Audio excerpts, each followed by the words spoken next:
안녕하세요. 김성엽입니다.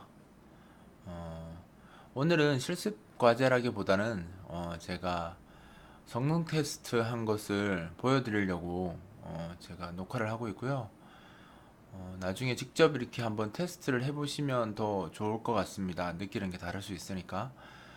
지금 제가 보여드릴 거는 보통 우리가 작업을 하다 보면 그 점 단위로 출력해야 되는 경우가 있습니다. 뭐 점 단위 출력이나 아니면 점 단위로 어떤 색상을 변환시키거나 할 때 점 단위 작업을 하는 경우가 있는데 잘 모르시는 분들은 셋픽셀 또는 get픽셀 이런 함수 사용해서 작업을 하거든요. 그래서 그렇게 작업을 하면 알게 되겠지만 무지막지하게 느립니다.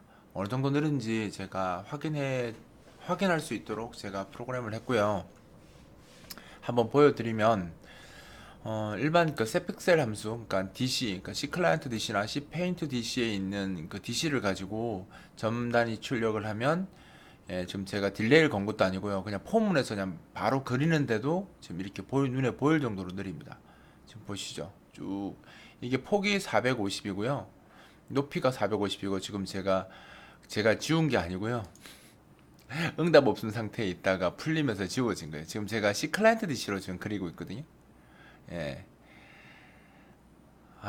예, 어쨌든 간에 5.5초 정도 걸렸어요. 5.5초. 5.5초 정도 걸렸고요. 예, 왜 응답 없이 걸리는지 모르겠는데, 응답 없으면 걸리겠죠. 폼은 도니까. 제가 450 곱하기 400회 정도 돌렸거든요. 그래서 이건 항상 같지는 않습니다. 조금 오차가 있을 수 있고요. 그리고 이제 도움말 보면 셋 V 픽셀이 조금 빠르다고 되어 있는데, V 픽셀로 한번 그려보겠습니다. 이것도 그리는 게 거의 보이죠. 근데 얘는 빠르다고 해서 더 느리네요. 사실 얘가 더 빠르게 나올 때도 있고 느리게 나올 때도 있어요. 왜냐면 이거는 폼은 돌면서 연속 호출하는 거라 오차가 좀 있을 수밖에 없고요. 예, 오차가 좀 있을 수밖에 없습니다. 그 다음에 여기 보시면 이제 이렇게 쓰면 거의 못 쓰겠죠. 그 450에 400 크기의 그 영역에다가 점 단위로 채우는데도 시간이 5초 이상 걸리는데 어떻게 쓰겠습니까? 그래서 우리가 이제 좀 다른 기술을 써서 메모리를 쓰는 방식, 메모리를 써서 우리 소위 말하는 메모리 DC, 가상 DC를 써서 작업을 하면 장치에 접근하는 횟수를 줄여가지고 더 빠르게 점 단위 색상을 사용할 수 있거든요. 그러면 한번 제가 보여드리면 메모리를 써서 셋픽셀을 쓰는 경우에는 바로 나옵니다. 한 281ms 정도 나오고요. 281. 그러면 0.2초죠. 얘는 5.5초인데 0.2초입니다. 비교가 안 됩니다. 그 정도로 빨라요. 그 메모리 DC를 쓰면 픽셀 V를 했을 때 한번 볼까요? 픽셀 V를 쓰도 거의 같죠, 시간은. 사실 상황에 따라 좀 다른데 이게 조금 더 빠르게 나올 때도 있습니다. 픽셀 V가. 일단 이렇게 됐고요. 그 다음에 그렇게 하고 이제 이거는 그냥 우리가 setPixel이라는 함수 써서 작업한 거고요. setPixel 함수를 쓰지 않고 직접 이제 우리가 비트맵, 그러니까 어차피 그 메모리 DC를 쓰게 되면 비트맵 연결해서 쓰잖아요. 근데 그 비트맵의 구조를 알면 그 비트맵에서 비트 패턴을 그대로 가져와서 메모리를 가져와서 그 메모리에 직접 우리가 직접 작업을 해도 동일하게 점단위 작업을 할 수 있거든요. 비트맵 형식만 알면. 그래서 제가 이제 제 블로그에 보면 그런 비트맵 형식에 대해서 설명을 많이 해놓은 이유가요. 그걸 알면 이런 셋픽셀 같은 함수에 의존하지 않고 직접 세트할 수 있는, 내가 원하는 저 좌표에 원하는 지점에 색깔을 세트할 수 있는 작업을 직접 할 수가 있어요. 셋픽셀 쓰지 않고.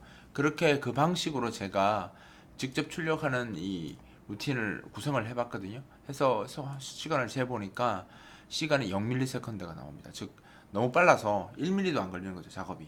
그럼 아까 동일한 작업을 하는데 DC가, 그러니까 C 클라이언트 DC나 C 페인트 DC가 제공하는 DC를 쓰면 5.5초 정도 걸린다는 뜻이고요. 그걸 메모리 DC를 쓰면 0.2초 정도로 줄고요. 0.28초 정도 주는 거죠. 0.28초 정도 되는 거고요. 그 다음에 메모리 DC를 쓰면서 그 비트맵에 있는 메모리 패턴을 가져와서 직접 작업하게 되면 0초. 사실 이제 제가 get count라는 함수를 갖고 좀 썼기 때문에 0 마이크로, 그러니까 밀리세컨드까지만 체크할 수 있어서 그냥 0으로 나온 거고요. 마이크로 세컨드로 체크하면 정확한 수치가 나올 수 있는데 사실 이것도 오차가 있는 값이라 그 밑으로 있는 값들은 거의 다 오차라고 보시면 되니까 정확한 출력을 시간 재는 게 크게 의미는 없을 것 같아요. 일단 이 순으로 보면 속도 차이가 진짜 어마어마하죠. 어마어마하죠. 그래서 근데 이건 순차 쓰기를 한 거고요. 그러니까 이거 순차 쓰기를 했기 때문에 굉장히 베스트한 상황이에요. 누구한테 베스트한 상황이냐면 직접 출력하는데 정말 베스트한 상황이라서 제가 난수 이용해서 지금처럼 깨끗하게 점을 채우는 게 아니고요. 이미 위치에 랜덤하게 채우는 작업을 한번 시켜봤습니다. 먼저 셋픽셀 이용해서 랜덤하게 작업을 채우면요. 좀 채우 열심히 이게 한 10만 개의 점을 찍도록 한 거거든요. 10만 개의 점을 C 클라이언트 DC를 이용해서 10만 개의 점을 찍도록 한 거고요. 또 응답 없음이 빠지겠네요. 예, 지금 아직도 하고 있습니다. 나왔습니다. 3.9초 정도 걸렸다고 나오네요. 시간이 훨씬 더 많이 걸린 것 같은데 3.9초 정도, 약 4초 정도 걸렸고요. 이것을 이제 메모리 DC를 이용하면서 그 셋픽셀을 쓴 경우에는 난수를 그려보면요. 얘가 몇 초가 나왔냐면 203ms 정도 나왔네요. 203ms 정도 나왔고요. 그 다음에 그쵸. 근데 출력이 조금 잘못된 것 같아요. 이거 맞군요. 이거 아까 이거였죠. 예, 잘 됐고요.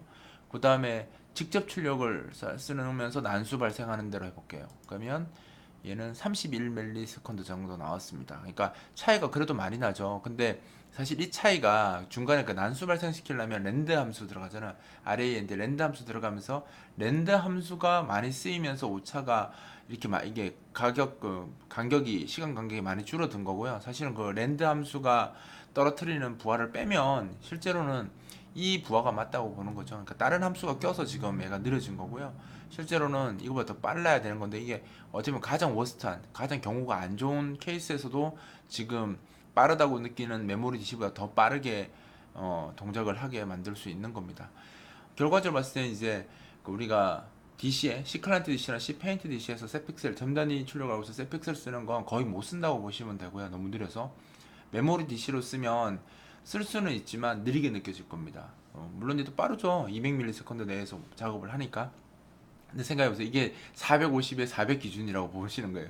근데 요즘 무슨 사진 내는 거 올리면 뭐 4000, 4K 이런 되면 뭐 4000 뭐 4096인가요?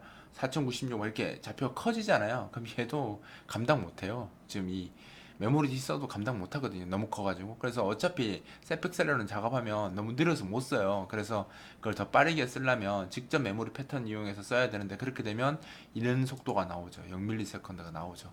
그래서 이걸 이제 이 두 가지 어차피 그 C 클라이언트 DC나 C 페인트 DCS는 그 셋픽셀은 어차피 못 쓰니까 비교를 못 하고요. 어제 비교 자체가 안 된다고 보시면 맞고요. 비교가 될 수 있게 제가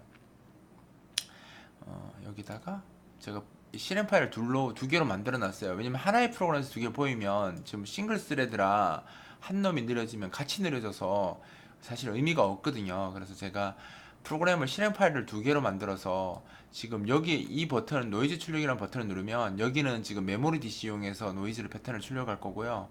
여기서 노이즈 출력 넣으면 얘는 지금 직접 출력 갖고 노이즈 출력하는 걸 보여줄 거거든요. 두 노이즈 출력이 어느 정도 속도 차이가 나는지 한번 보세요. 얘는 지금 메모리 DC 쓰는 거고요. 그래도 되게 빠르죠. 움직이는 거 보면. 근데 여기 한번 보실래요? 예, 이렇게 됩니다. 두 패턴에 지금 출력되는 형식을 보시면 알겠지만 비교가 안 됩니다. 그리고 얘는 뭐 움직이더라도요. 전혀 반응 속도가 좀 떨어지더라도 그렇게 뭐 무리하게 떨어지는 정도가 아니고요. 얘는 예, 딸려오는 게 힘듭니다. 그만큼 부하가 커졌다라는 거죠. 얘가 지금 이거 출력하는데 너무 부하를 많이 써서 얘가 반응 속도가 떨어져요. 얘는 반응 속도가 이렇게 빨리 출력하면서도 반응 속도가 좋은데 물론 빨리 출력하니까 반응 속도가 더 좋겠죠. 예, 그 정도로 차이가 많이 납니다. 그래서 우리가 프로그램을 할 때 물론 알고리즘도 좋고 뭐 C 문법을 잘 이해하는 것도 좋은데 거기에 너무 시간을 많이 투자하지 마시고 많이 투자해야 되죠. 투자하는데 그 시간을 좀 내셔서 뭐도 하셔야 되냐면 만약 윈도우즈 프로그래밍 할 거면 윈도우즈 시스템이 어떤 구조를 가지고 있고 각각의 요소들 기술 내 각각의 요소들이 어떻게 구성되어 있는지도 관심을 가지고 하셔야지 이 차이를 만들 수 있다는 거죠. 내가 그걸 모르면 이렇게 작업을 해야 되고, 더 모르면 아까처럼 막 7초 8초 되는 말도 안 되는 그런 기술을 써야 되고요. 자기가 조금만 알면 0ms로 들어오는 이 기술을 사용할 수 있는 겁니다. 이건 알고리즘하고 아무 상관도 없어요. 자료구조 알고리즘 상관도 없고 C 문법하고도 상관없어요. 뭐냐? 윈도우즈가 그래픽 처리를 어떻게 하고 있는지, 그리고 비트맵이라는 기술을 쓰는데 비트맵 구조가 뭐 어떻게 되어 있는지, 이런 것들을 이해하면 이 차이를 가져올 수 있는 거죠. 따라서 여러분들이 제 블로그에 보면 이런 이거과 관련된 글들이 많이 있거든요. 그래서 그런 글들 보고 어렵다고 무시하고 넘어가지 마시고요. 그걸 잘 보시면, 잘 보고 이해를 하셔야지 이 차이를 가져올 수 있는 겁니다. 7초대로 쓰고 싶으면 7초대로 쓰면 되고요. 300ms 쓰고 싶으면 300ms 써도 상관없습니다. 하지만 결국은 누가 피해를 감수해야 되냐면, 결국은 이 프로그램을 쓰는 사용자가 그 피해를 감수해야 되는 거거든요. 그러니까 여러분들 프로그램을 쓰는 사람들이 행복하게 프로그램을 쓸 수 있도록 프로그래머가 조금만 더 공부해서 잘하면, 더 양질의 프로그램을 만들어서 프로그램 사용자들을 더 기쁘게 만들어 줄 수 있는 겁니다. 그러니까 제 블로그에 있는 그런 비트맵이나 이런 구조에 대해서 너무 어렵다고 그냥 넘어가지 마시고요. 그것도 꼼꼼하게 보시고, 사실 어렵지도 않아요. 한 번만 딱 이해하면 되는 거니까 꼼꼼하게 보셔서 이걸 다 정복하셨으면 좋겠습니다. 예, 제가 할 말은 다 했네요. 예, 긴 이야기 듣느라 고생하셨습니다.